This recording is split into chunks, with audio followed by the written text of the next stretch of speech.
Arestado ang 3 street-level individual sa ikinasang drug by bus operation ng Iloilo City Police Station 4 sa Zone 5, Barangay Boulevard, Molo, Iloilo City nito lang ika-3 ng Disyembre taong kasalukuyan. Kinilala ang mga naaresto na si alias Jopay, 36 taong gulang, alias Mariat, 25 taong gulang at alias Toto, 23 taong gulang at residente ng nasabing lugar. Nahuli sa akto ang mga sospek matapos magbenta ng hininalaang shabu sa isang pusher buyer kapalit ng mark money.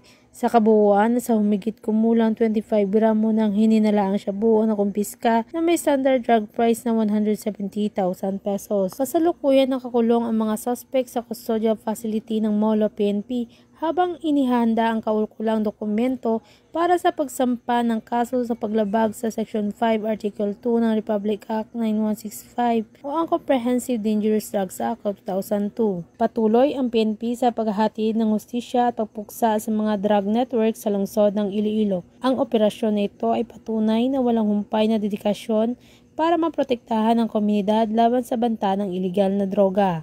Mula dito sa Western Visayas, ako yung Police News Network Correspondent, Patrolwoman Riza Valencia, alagad ng batas, tagataguyod ng Balitang Pulis.